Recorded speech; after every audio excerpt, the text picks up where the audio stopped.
The process for picking a new pope to lead more than 1 billion Catholics around the world comes down to an ancient voting ritual cloaked in secrecy.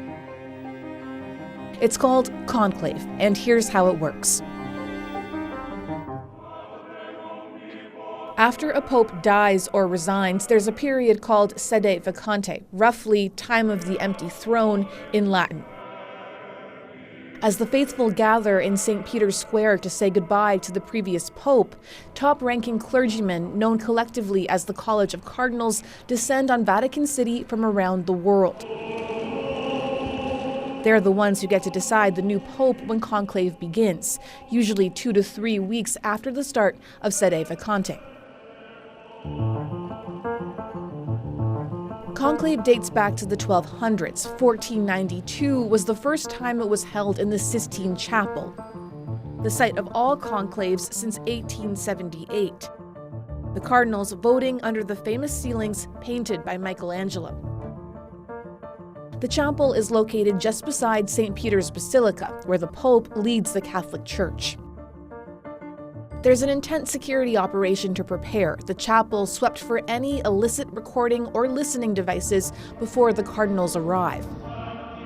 Once inside, they must all swear an oath of secrecy. Any leaks risk excommunication from the church. And this is where conclave gets its name. It comes from the Latin for with a key, referring to a locked room. The cardinals are locked behind the doors of the chapel with no contact with the outside world. They can only leave the chapel at night to sleep at their Vatican accommodation before it all starts again each morning.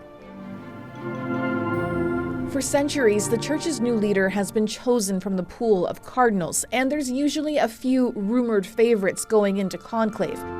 But the cardinals can vote for whoever they want, as long as they're a baptized Catholic man. And here are the rules.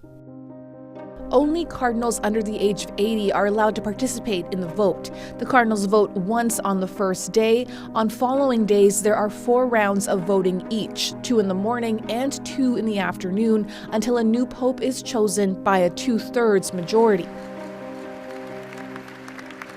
It took just 5 rounds to elect Pope Francis, Pope Benedict even shorter with just 4 rounds.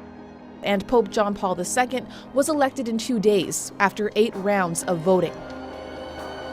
The ballot papers are anonymous and look something like this, small rectangles that say in Latin, "I elect as Supreme Pontiff," with a spot for a name to be written in.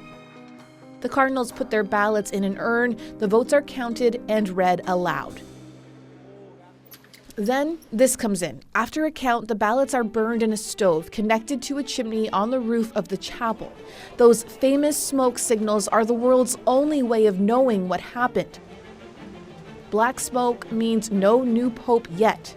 The voting and the uncertainty for Catholics continues.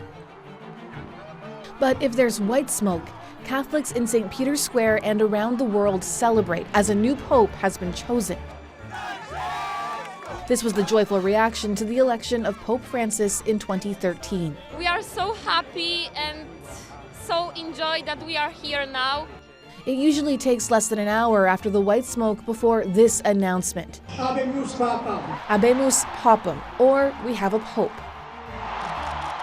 And after all that, the world hears from the new leader of the Catholic Church for the first time. Buonasera.